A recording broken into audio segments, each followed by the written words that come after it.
Welcome back to the Vandy Sports Podcast alongside Joey Dwyer. I'm Billy Derrick. We're broadcasting live from Bridgestone Arena where Auburn just beat Mississippi State. But we're not here to talk about that game or the next game. We're here to talk about a team that played Wednesday and no longer has their coach. A player has entered the portal in Lee Dort, and we're going to get into it. We're going to talk about Vanderbilt's coaching search. We've heard about the firm, it's not official. Renaissance is what we've heard. I will say we've heard there's a committee out there as well, which usually happens. But Joey, usually happens. Logical. But we are presented by the Wash House, and big thanks to the Wash House for bringing us all the basketball content for our fans this season. But Joe, you put out a piece this morning, I want to say, that was really good. I think I agreed with all the candidates, and you put out some under-the-radar guys and maybe some sleepers that people may know about but may not know enough about, and should get some strong consideration for this Vanderbilt job. And we've talked about the quality of the job. Let's start there. How good is this Vanderbilt job compared to some of the other open jobs? You've got Louisville open, Michigan is open, Ohio State is open, and then you got schools like St. Louis and some other whether they're Group of Five or Power Five conference schools that do have open jobs right now.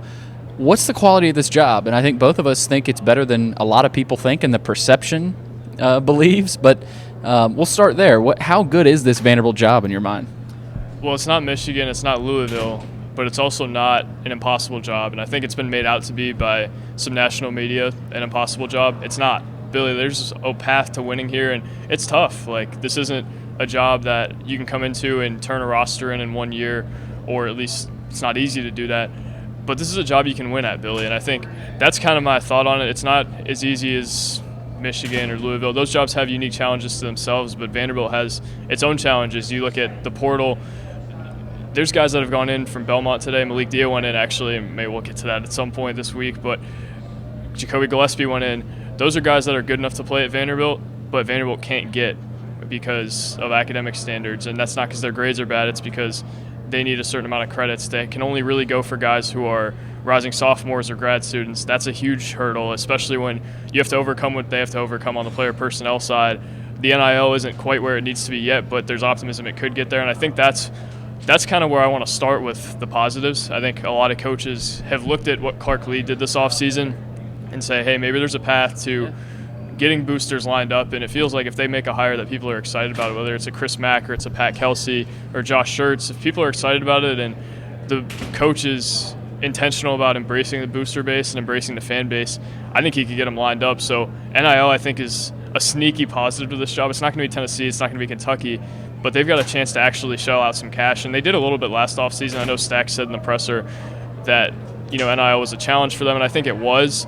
But I do think that there's a path here to them being a team that maybe isn't competitive with the top of the league in NIL, but is competitive as a whole in the NIL space. The portal's obviously hurting, but you look at the practice facility, and if you can really put an effort on the recruiting trail, I think the practice facility will sell itself. And there's a lot to this job. I think people want to be in the SEC, especially in the era of conference realignment. This is a job that people are open to, and I think there's candidates that will want this job and will continue to show interest in this job. And if Vanderbilt doesn't make a good hire, it's on them. It's not because there's no interest in it. I feel like there's a lot of interest. We've heard good names that are interested in it.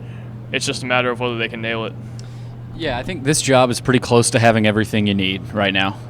NIL is probably the big question mark, but there's a lot of schools with question marks at NIL right now. They've got the facility. Memorial Gym can be a very tough place to play. We've seen it. We saw it last year down the stretch of the season. So you've got the facility part. Brand new practice facility will be done before the start of next season, so you can sell portal players on that, recruits on that. So the facility part is there. You're in the IT city, Nashville. I mean, I can't tell you how many of the SEC fans love coming here. I mean, why not? If you're a player, would you want to come play in the city of Nashville? So that's a plus. You're in arguably the best conference in the country in the SEC. And like you said, it's the quality of life, quality of living is tremendous. I mean, I guess you don't technically live here, but when you're in college, you do. And I mean, everybody loves it. So there's a lot of pluses. NIL is the big question. I don't even know if it's big, like in football. That was a big proving ground for Clark Lee and Barton Simmons to go out and get an influx of money and funds, and you can do that at basketball too. But it's going to start with the conversation between Candace Lee and whoever else is on the committee and the head coach and that prospective coach. I don't know that we can sit here and say right now that Vanderbilt is going to have plenty of NIL money for basketball, because we don't know the coach's philosophy. Obviously, NIL has to be a part of it, but we don't know the coach yet. But for that coach, NIL has to be a huge part of it. And Stackhouse said that. And I think Gentry Estes put a great piece out about how you cannot ignore that. I'm not saying Vanderbilt ignored it, but Stackhouse said we didn't do enough of it. We didn't. Tyron Lawrence was the big pickup, and they retained him. But other than that, I think Van Allen Lubin was a guy that was paid. But it's got to be more than that. Especially in the SEC. I mean, Vanderbilt, you could argue, paid two guys, Lawrence and Van Allen Lubin, as much as some SEC teams paid 5 or 6 of their guys. Like, that's kind of where the difference is right now. And so NIL is the question. But the job, I think, Joey, is a good job. Now, they've only made one Elite Eight in history, made a few Sweet 16s, haven't made the tournament in, 7 years? I want to say. And 2017, 2018. Yeah, and they haven't won a game, I think, in something like 12 years. So it's been a while. This program has to get out of the basement, right? I think this next step here is getting back to the ground floor. And I think I asked you yesterday, what's a realistic expectation next year, win total-wise, in the conference, without even knowing the head coach? Because I think we can say that fairly with the roster right now, and I think you told me 5, and I agreed with that. But there's portal players that I would love to come to Nashville, play in the SEC, and maybe make some money on the side. And you also have the possibility of a dynamic coach. If it's one of Chris Mack, Josh Schertz, or Pat Kelsey, all those guys are dynamic personalities, slightly different, and we'll get to a lot of the candidates, but I still think this is a solid job. Yeah, another question I have is, how is that athletic department viewed perceptually? They won 4 SEC games between football and basketball combined, and it felt like for a lot of the season, like, Stack and Clark Lee didn't really have fully what they needed. I think Stack had more of what he needed than Clark did, but it is a question, like, do they have enough in that athletic department to sway a guy to be able to want it? And I think to an extent, yes. I think there's a bad perception around the department, but it feels like this job is set up well, and it feels like it's set up at a good time. The cycle seems pretty good this year. It feels like there's a lot of mid-major guys who are impactful, who are on the open market this offseason. Chris Mack, obviously, on the market. We'll get to that. But it feels like this is a good time for it to open with the practice facility, with conference realignment, with Vanderbilt maybe deciding to launch some NIL this offseason and really putting an emphasis on it. I don't know if there's a much better time for it to open. Another thing, the fan base, too. I know a lot's been made of that. I think this is a fan base that is passionate and is patient-ish. And I think that's kind of what you're looking for if you're taking an SEC job. Obviously, Kentucky, you're going to go, and if you don't do well the first year, you're on the hot seat. Same with Louisville, jobs like that. Michigan, probably the same thing. Vanderbilt, you're going to have some patience. I think the fan base gets what this job is. I think they get that it's not a quick fix, easy turnaround, but I think they do have an expectation that this program has some history to it, and they're not stupid, Billy. They're not going to go for excuses. You saw this season when they would try to make excuses, fan base wasn't going for it. So they know what to expect, but they also know that, like, this isn't a one-year fix, and I think that's another appealing thing is you won't be on the hot seat just quickly, and also Jerry Stackhouse not being on the hot seat for a while and getting the buyout that he did, I think is appealing to guys to say, hey, maybe the administration's going to be a little more patient with me here than they would be elsewhere. It just feels like this is a really good time for this job to open, and it feels like everything surrounding it is something that would be appealing to candidates as well. Absolutely. And before we get to the candidates, I got one more thing. Another big aspect is admissions. The portal opens on Monday. You got to believe Vanderbilt would like a coach by the end of next week. I mean, and not even at the earliest. I mean, you got to get a coach in here. Yeah. I think that's where they're at, because with the portal opening Monday, you're essentially already behind a little bit. But if you say you hire a coach before the end of next week, Thursday, Friday, whatever, you can you're not as behind as opposed to maybe waiting another week or two. I think you need a coach by the end of next week. I'm not saying it's all but lost if they don't, but I think they got to get going, and I think everybody knows that. So admissions, can you get the portal kids in to school? There's a lot of kids that simply can't. but there's some kids that are on the kind of on that line, walking the line of they can get in, but they need an exception. They're going to have to make some exceptions here if you want to build a good basketball program and rebuild this program. So that's a deeper conversation I think we'll get to. But candidates, obviously, top three, I think, for a lot of people, and at least me, Chris Mack, who coached at Xavier in Louisville, Josh Schertz in Indiana State, number 3, Pat Kelsey at Charleston. A couple other options, Bucky McMillan from Samford. Nico Medved is a guy who has been successful at Colorado State. Steve Lutz is an interesting candidate because he was at Texas A&M Corpus Christi, took them to the tournament twice, never lost a conference tournament game. Now he's at Western Kentucky with a chance to win the Conference USA tonight. So that's another intriguing option. But let's start with those first three: Chris Mack, Josh Schertz, and Pat Kelsey. At least my, in theory, top three. Give me some cliff notes on those guys, and then maybe we'll look into some other candidates. Yeah, that was the top 3 I had in that story I released this morning. It's actually unlocked now, so not a premium story anymore. So check it out at vandysports.com. But I think Chris Mack is the guy that comes to a lot of people's minds. There's a lot of smoke around Chris Mack maybe being a guy who could get this job, and I think he has a ton of interest in it, whether that's determined by how much money he gets or whatever, like whether he would absolutely take it right now, I'm not sure. But I do know that there's some interest there. Chris Mack, I think, is the highest floor and close to the highest ceiling hire. I think he's only made one Elite Eight, made a few Sweet 16s, but I'm saying he's only made one Elite Eight, if that's the case, it's a pretty dang good thing, Billy. And my question with him is, what does Vanderbilt look at that Louisville situation like? He's probably going to get a chance to get his side out to them about that, and I think that'll probably determine whether they think he's the guy for this job. But also NIL. Chris Mack hasn't coached in the NIL era. Before it, he was a good recruiter. I don't know that he was a great recruiter. He was a good recruiter. He knew how to build a roster and knew what his teams wanted to be, knew what his identity wanted to be as a coach, and what his team's identity was under him. I think Chris Mack would be about as good of a hire as Vanderbilt could make, and I don't think anybody would fault him for kind of taking what's on the table there. If they want to go a little bit different and maybe not take the first name that pops up, I think a lot of coaching searches, you'll have the one name like Chris Mack, and a lot of the time it's not him, so that's why you kind of look elsewhere. But a lot of smoke around Chris Mack. I'm not sure what the actual chances that they hire him, but again, smoke is smoke, and Chris isn't a huge believer in it, but I think I'm a little bit more of a believer in it. There was a lot of smoke around Stack a few weeks ago, and obviously that turned out to be true. So Mack, I think, again, a guy who gets college basketball, I think he would embrace the city. I think he would know what this job would be about, and I think he would really be bought into it, considering his daughter is going to be in school there next year, and I think he would be a fantastic hire. Pat Kelsey, probably my number one choice for this job, to be completely honest with you, Billy. He would have to change the archetype of player that he's recruiting, because obviously if you watch their games, it's not quite the level of athlete that Vanderbilt has on the floor, but I think their results in the last 2 years, winning the CAA 2 years in a row, speak for themselves. I think he is a guy who has done a really, really nice job and would be a guy who energizes the fan base, and the fan base is in desperate need of being energized.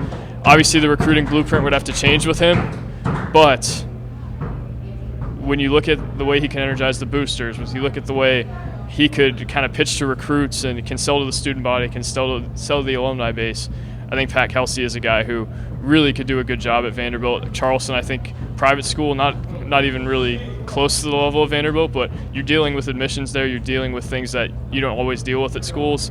Pat Kelsey, I think, would be a home run for this job, whether he's interested or not. I'm not sure. That's a good job that he has right now. Sorry if you can't hear us. Florida is literally right there. And then the third one, Josh Schertz, I think a guy who guys want to play for. Billy, a lot of people complained about Stack maybe not being fully bought into college basketball and knowing what it's about. Josh Schertz knows exactly the ins and outs of pretty much every program in the country. I talked to him at Belmont this year, and he was talking about Rick Byrd and Casey Alexander's offense and how his is compared to that. His offense is predicated on what he calls organized randomness. I think that's a system guys want to play in. I think that would be a really nice hire as well. He knows Tennessee, coached at Lincoln Memorial forever, feels like a guy who would do a really nice job for Vanderbilt and has an idea of what that job's about, what the state of Tennessee's about. Schertz, I think, would be a really nice hire, guy guys want to play for, and another sleep in the office type guy. Yeah, all three of those guys would be really safe hires. Chris Mack, out of those three guys, has the most experience and probably the most proven winning experience. And Chris Mack he's he's kind of my guy. Like he's at the top for me. I do see why there is some hesitancy among some fans in regards to Chris Mack. He hasn't coached in a couple years. The way it ended at Louisville, I don't think any of that was his fault at Louisville. Now he's the head man and he deserves some blame for it, but what happened with Dino Gaudio and a lot of the donors weren't happy, so he had some pressure on him. It's a messy situation. So obviously optically, maybe not ideal, but I don't know that he has as much baggage as a lot of people present him to have.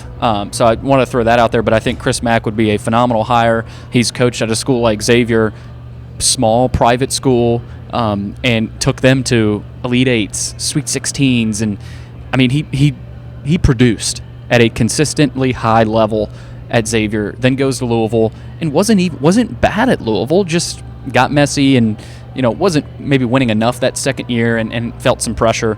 But I think Chris Mack would be phenomenal. Josh Schertz I really like because I think he, again, is another safe option. Tennessee guy, coached in the state before, Lincoln Memorial, obviously a lot smaller school, but did a really good job there, and so he knows how to build programs up from basically nothing. I'm not saying Vanderbilt's nothing right now, but they're not far from that. I mean, they're pretty low, so I think he could build up Vanderbilt. He could also get some of those Indiana State guys over to Vanderbilt, I think, potentially. I'm not saying Robbie Avila is going to be a Commodore if Schertz comes over, but who knows? Swope, what's his first name? Isaiah Swope is a stud. I'm not sure if he has eligibility left. He is a sophomore. Okay, so, yeah. It'd be tough to get him in admissions-wise, though, because of the Vanderbilt stuff, but if his old coach was there, maybe they would find a way. Yeah, Indiana State has some dudes, so if Schertz is the guy, some talent will be coming in. You know that. And then Pat Kelsey, just energy. I think he is the guy that if fan connection is top of the list, which I think it probably should be, maybe Pat Kelsey's your guy. And that's a good point you make, and I don't disagree that he's at the top of your list. I wouldn't disagree with that. Only thing with Kelsey is that, again, no Power 5 experience. Schertz, The thing with Kelsey, though, assistant under Chris Mack at Xavier, assistant under Dino Gaudio at Wake Forest, so he knows the ins and outs of Power 5, and I feel like that's maybe my optimism source, is that he would know what it takes to recruit a Power 5 guy. Obviously, that was a long time ago. That was much different, but Mack speaks highly of him, and it feels like that's a guy who has the potential to be a dog recruiter at this level, even though he's recruiting a different archetype of player now than he would be next season. Absolutely, and so he's built up that city of Charleston to love that program, and he can do that. If he can do that in Charleston, he can do that in Nashville. So, again, all three of those guys, I think, at least for me, are at the top. Joey, kind of that next tier. Give me the next tier of a few guys. I know you had a few more guys in your list, and then maybe some under the radar type guys. Yeah, Mitch Henderson is one that I wasn't completely sold on at first. He might even be top tier, like the fourth guy for me. I would say maybe 4. I think he's been at Princeton for a while, and they hadn't made a whole lot of NCAA tournaments before that. Let me read off. They're 24-3 this season with wins over Rutgers and Delaware. They play kind of a sped up Princeton, and you need an identity offensively in the SEC. A sped up Princeton offense would certainly give you that. My question is, can you get guys to buy in and SEC level athletes to buy in and want to play in that? But again, Power 5 assistant experience is something that I put a big emphasis on. He was at Northwestern for 11 years, a high academic Power 5 job. And I don't know if Henderson would necessarily want to leave Princeton. It's his alma mater. He hit a big shot against UCLA in the NCAA tournament years ago, pulled one of the biggest upsets in Princeton history, and has really got that program going. But it feels like he would be a guy who would be kind of a prototypical Vanderbilt hire. I don't know that he would fire the fan base up like Kelsey would or anything of that sort, but feels like a guy who gets what this job would be about and would give them an identity, and I think that's something they really need. Let me see what else I have on him in my story. There's so many names, they kind of run together. So he's made 2 NCAA tournaments in a row. I think he made one before that. They went to the Sweet 16 last year, obviously pulled the upset over Arizona. Also, in his time since 2011, 2012, 2 NIT bids, 2 CBI bids. So not entirely a poor resume outside of the last few years. So feels like Henderson, a guy there's questions about. Ivy League basketball is much, much different than the SEC. The level of athlete is much lower, but it feels like he maybe gets what this job is about and what a high academic job is about. Let's see who else I've got. Bucky McMillan, we haven't heard that name as much as I thought. We've heard a little bit and some rumblings of maybe some bigger interest, but I think McMillan's a guy, again, fire up the fan base, give them an identity. I have questions about the style of his teams and how that would translate to full court press, top 10 pace in the country, get a shot off quickly. But I think, again, he could fire guys up. He could get guys to Vanderbilt. And another sleep in the office type guy. Let's keep going down the list. Nico Medved. I think Nico Medved won me over when he did an interview with The Athletic and was talking about how he wants his offense to have constant movement and cutting, and that's something Vanderbilt's missed for a long time, at least the last few years. I think they've had good stuff run, but it feels like his offense is more free-flowing, and he loves to use his guys, what he calls superpowers, and puts them in a position to be successful with those. I think he gets it. He's a guy who gets what it would take here, has the energy. Coached in Minnesota as an assistant, and I think was the interim there actually at one point. 32nd most efficient offense this year, 39th most efficient defense. I have some questions about him. I don't think his ceiling would be quite as high, but he has experience in a lot of different regions and feels like he's a college basketball guy through and through. Runs some elements of Lenny Acuff's Princeton, if you know that, but I think that's kind of my top tier. Al Huss is another one, but I think he may be another year or two away, and there's some other names we'll get into, but that's kind of the tier list, kind of. Maybe that's the second tier. The first three I think are my guys, and then beyond that I think you could work with, but would obviously be a little bit more difficult. It feels like Vanderbilt has a chance to make a good hire with any of those guys, though. Obviously the second tier, some of them a little more risky. McMillan, I think maybe he's your highest ceiling guy, but also perhaps the riskiest. I think Kelsey, a little bit similar of a ceiling, but probably a little bit higher of a floor. But again, Billy, it just feels like they've got a better pool to pick from than maybe we would have anticipated. And there's some other names that we haven't even discussed, but those are kind of the national names coming up and the names that Chris has kind of heard over and over again. So those are the ones I really wanted to reference. Maybe we'll reference the others in a second, but it feels like they've got a lot of options and a lot of opportunity here. Yeah, I agree with you on that second tier. I'll throw a couple more guys in. Kyle Smith from Washington State. I can't believe I missed that. Yeah, really good job this year. Again, this is his first year. He'll be making the NCAA tournament in his coaching career, I want to say. Yes. But was at San Francisco, correct? Was at Columbia academic institution. He won, but he didn't really get to that pinnacle of the NCAA tournament. But I think Kyle Smith is definitely a guy to watch. A little bit more outside the box, does things a little bit differently. They call it nerd ball. They use a ton of statistics, and man, he's done a really good job there this year at Washington State. So Kyle Smith, yeah. As well.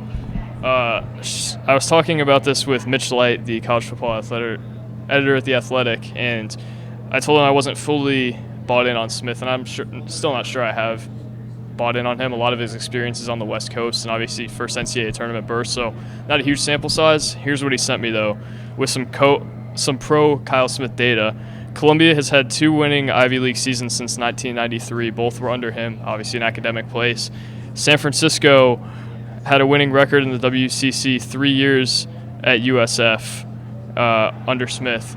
And Washington State has had 5 winning Pac-12 seasons since 1993, 2 under Tony Bennett, 3 under Kyle Smith. So the production has been there. He just hasn't got to the pinnacle like you've mentioned. The thing about him, maybe not as exciting of a hire as others, and the West Coast thing scares me, as well as the lack of NCAA tournament berths. Yeah, but that's kind of another guy, maybe even third tier type of guy, maybe second tier. I'd honestly put him in the second. And then one more for me as we kind of close it out. Steve Lutz, who is at Western Kentucky right now. Again, he has a chance to win the conference title tonight. I know I mentioned him earlier, but I think he's got to be maybe at the bottom of that second tier, and maybe even closer to guys like Casey Alexander and even Drew Maddox, who some fans have been clamoring for. But really like Steve Lutz, actually. A little bit younger, but he's done a great job at Western. He has never lost a conference tournament game in his coaching career. Texas A&M Corpus Christi, he made runs in that conference tournament. He took them to the NCAA tournament twice, and now he's at Western doing a great job there. So I want people to don't keep him out of your lists, right? I know a lot of the lists are big and long, and some people have 3, some people have 6 or 7 or 8, but I think he's got to be at least in the conversation. Again, doubt he's maybe in the conversation at Vanderbilt, but just keep an eye on him because he would be one more guy for me. Some final names before we head off. I think we talked about all the top tier guys. I'd say my S tier: Chris Mack, Pat Kelsey, Josh Schertz. That's probably subject to change, but that's what I've got for now. We're early in the search. A tier, Kyle Smith, Mitch Henderson, Bucky McMillan, and Kyle Smith. Medved, yeah. probably borderline. Yeah. Other names to note, Al Huss, High Point, done a fantastic job there, navigates the portal well, navigates NIL well, knows the Southeast somewhat well, although he was at Creighton forever. I think he also may be waiting on that Creighton job, trying to get that at some point. I think it may be a little early for him, maybe a year too early. Casey Alexander, I just don't know if they've won enough. I think he knows Nashville better than just about anybody. I think he'd be able to recruit to Vandy. I think he had a chance to be successful, but wouldn't be the splash hire that you would maybe be hoping to make. I think he does a good job, though. Hopefully he can get himself a better team at Belmont next year. 2 of his guys went in the portal, and maybe the 3rd will. So we'll see what's up with him, but I think he's the guy who'd have interest in it. I'm not sure he's a guy that Vanderbilt would go out of their way to hire. Amir Abdul-Rahim, South Florida, again, might be out of their league in a few years. I think, again, maybe a year away from a huge job, but in a year I feel like he could be a Dusty May type candidate that's out of their league. Darian DeVries, been in the mix for a couple other jobs. Don't know that he's the perfect fit for this job, but maybe also waiting on Creighton. It's a guy who's had a lot of success, and people don't talk about enough. Bob Ritchie got talked about a lot early in the season when Vanderbilt maybe thought they would have an opening, but their team kind of underachieved this year, and I think he might be waiting on Clemson. Last, Drew Valentine is kind of my Steve Lutz. I really like Drew Valentine. I think his defensive mindedness could give them an identity, but again, probably a year or 2 away. They don't have the talent yet that I would hope to see, but that's what I've got, Billy. We'll talk more about this. We'll probably do a pod on Monday, right? But we just wanted to go over some candidates, and yeah, that's all I've really got. Close us out, Billy. Yeah, Joey's used to hosting. This is weird, but no, that's Joey Dwyer. I'm Billy Derrick, live from Bridgestone Arena at the SEC tournament.